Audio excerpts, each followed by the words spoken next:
Hello दोस्तों, कैसे हो आप सब। आई होप आप सब बहुत अच्छे होंगे। अपना ख्याल रखिए, अपना फैमिली का ख्याल रखिए दोस्तों।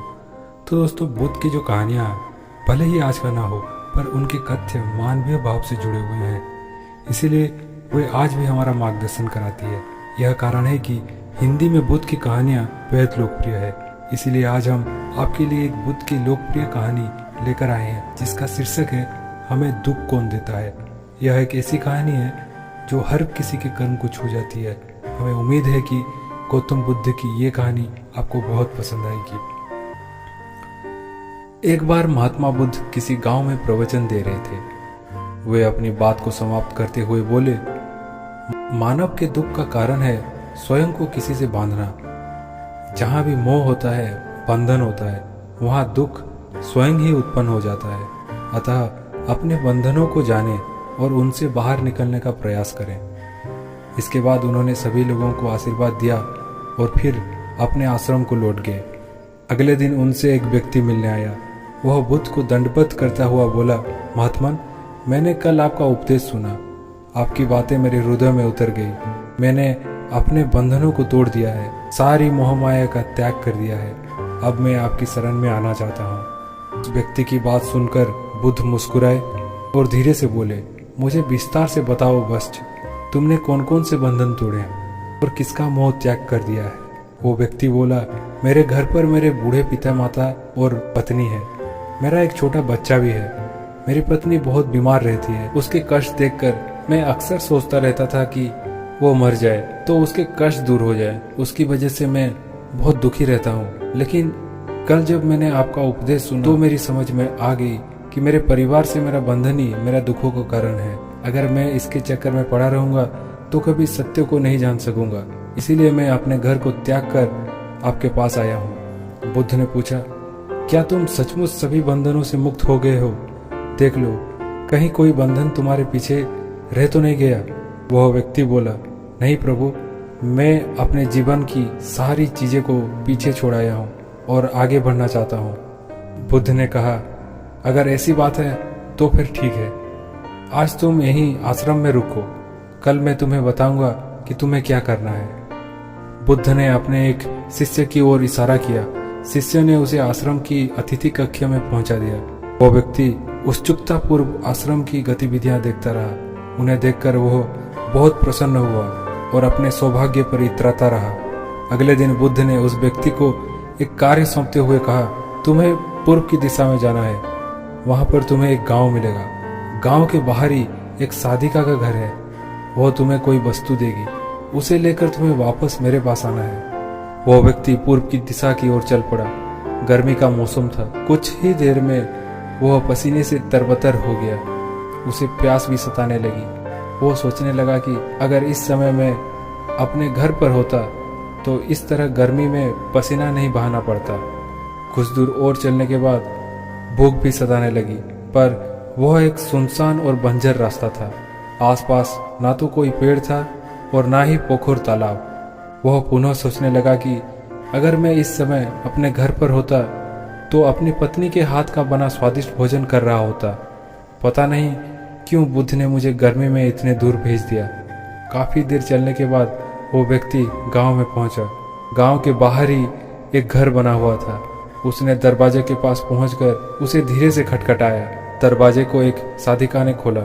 उसके चेहरे पर एक अद्भुत तेज था। वो व्यक्ति उसे देखकर मंत्रमुग्ध हो गया। साधिका ने उसे अभिवादन करते हुए कहा, मैं जानती हूँ कि आपको बुद्ध ने भेजा है, आप अंदर आ जाए। वो व्यक्ति घर के अंदर चला गया। साधिका के कहने पर उसने पानी से हाथ मुंह धोया और एक चटाई पर बैठ गया। साधिका ने उसके सामने भोजन की थाली रख दी। वो जल्दी जल्दी भोजन करने लगा। अचानक उस व्यक्ति की नजर साधिका के पैर पर पड़ी। उसके पैर बहुत सुंदर थे। वह उन्हें देखता ही रह गया। तभी साधिका ने उसका ध्यान भंग किया। वह बोली, जिस व्यक्ति को बुद्ध के चरणों में स्थान मिल जाता है फिर उसे किसी अन्य के चरणों की आवश्यकता नहीं पड़ती। साधिका की बात सुनकर वो व्यक्ति लज्जित हो गया और नजरों नीची करके चुपचाप भोजन करने लगा। भोजन करने के बाद साधिका ने कहा, आप बहुत दूर से आए हैं, थक गए होंगे, यहीं चटाई पर लेट जाए, मैं पंखा कर दूंगी। वह व्यक्ति बहुत थका हुआ था। वह चटाई पर लेट गया और अपनी आंख बंद कर ली। साधिका उसे पंखा करने लगी, पर लेटने के बाद भी उस व्यक्ति को चैन नहीं आया। उसने धीरे से अपने पलकों को खोला और चोर नजर से साधिका को देखने लगा। वो व्यक्ति सोचने लगा, यह स्त्री कितनी सुंदर है, इसकी वाणी कितनी मोहक है। अगर ये मेरी पत्नी होती तो मेरा जीवन स्वर्ग बन जाता। साधिका इसके मन की बात समझ गई। वो बोली, शरीर में कुछ नहीं रखा है, यह केवल मांस, मज्जा और अस्थियों का जोड़ है। जो व्यक्ति इसके आकर्षण से मुक्त हो जाता है वही सत्य को प्राप्त कर सकता है। यह सुनकर वो व्यक्ति घबरा गया। वह चटाई से उठ बैठा और बोला, अब मुझे बुद्ध के पास जाना चाहिए। कृपया आप मुझे वह सामान दे दें जिसके लिए बुद्ध ने कहा था। साधिका ने मुस्कुराकर जवाब दिया, बुद्ध ने आपको जिस कार्य के लिए भेजा था वह पूर्ण हो चुका है। साधिका की यह बात उस व्यक्ति को समझ में नहीं आई। वह दरवाजे की ओर बढ़ चला। दरवाजे के पास पहुंचकर वह एक क्षण के लिए रुका और पलटकर बोला, क्या आप अंतर्यामी हैं? आपने मेरे मन की बात को कैसे समझ ली?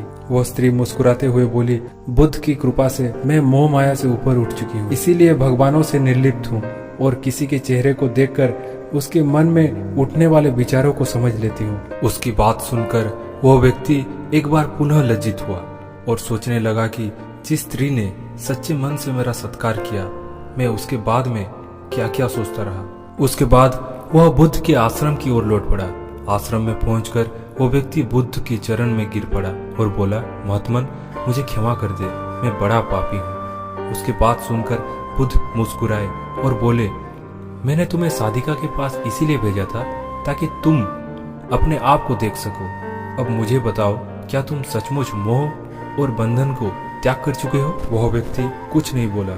वह नजरें नीचे किए चुपचाप खड़ा रहा। बुद्ध ने कहा, बाहरी बंधन और मोह के त्याग से हम बंधन मुक्त नहीं होते। दरअसल बंधन और मोह हमारे भीतर ही होता है। तुमने परिवार को छोड़ दिया और सोचा कि मैं बंधन मुक्त हो गया, लेकिन जैसे ही तुम्हें अवसर मिला तुम्हारे भीतर का मोह जाग उठा और इसी वजह से आज तुम अपने आप को पापी समझ रहे हो। मुझे क्षमा कर दें प्रभु। उस व्यक्ति ने अपने हाथ जोड़ दिए। फिर वह धीरे से बोला, आप सही कह रहे हैं, मैं केवल अपनी पत्नी से पीछा छुड़ाना चाहता था। वो बहुत बीमार रहती है। 1 वर्ष से हमारे बीच संबंध भी नहीं बन पाए। मैं कुछ ज्यादा कमाता भी नहीं हूँ, इसीलिए मैं अपने परिवार के दायित्वों का निर्वहन भी ठीक ढंग से नहीं कर पा रहा हूँ। शायद इसीलिए मैं अपने परिवार से पीछा छुड़ाना चाहता था, पर अब मैं समझ गया हूँ, मेरा परिवार ही मेरा सत्य है और उसके दायित्वों का निर्वहन ही असली कर्म है। बुद्ध बोले, मैं जो कुछ भी कहता हूँ वह अपने अनुभव के आधार पर कहता हूँ। लोग मेरी बात को सुनते तो हैं, पर वे अपने स्वार्थ के अनुसार ही उसका अर्थ ग्रहण कर लेते हैं। इसीलिए मोह, माया, कामना, इच्छा, वासना, क्रोध को लोग बाहर की ओर खोजते हैं, जबकि ये हमारे भीतर ही होता है। हम दूसरों को देखकर तरह तरह की कामना कर लेते हैं। कामना से इच्छा जन्म लेती है, इच्छा से वासना पैदा होती है और वासना की पूर्ति ना होने पर क्रोध उत्पन्न होता है। यह सब एक दूसरे से जुड़े हुए हैं। क्रोध के लिए हम सदैव दूसरे को जिम्मेदार ठहराते हैं, जबकि क्रोध का स्रोत हमारे भीतर ही है। तुम चाहोगे तो क्रोध आएगा, तुम चाहोगे तो क्रोध नहीं आएगा। इस तरह बंधन बाहर नहीं होते, हमारे मन में होते हैं। हम मन से ही किसी से बंध जाते हैं और मन के कारण ही हम दुख पाते हैं। लेकिन जो व्यक्ति इन बातों की गहराई तक पहुंच जाता है वह दुखों से हमेशा हमेशा के लिए मुक्त हो जाता है। तो दोस्तों, ये कहानी आपको कैसा लगा कमेंट सेक्शन में लिखकर जरूर बताइए। अपना ख्याल रखिए, अपना फैमिली का ख्याल रखिए दोस्तों। तो मिलेंगे और एक वीडियो में। Till then take care, bye bye.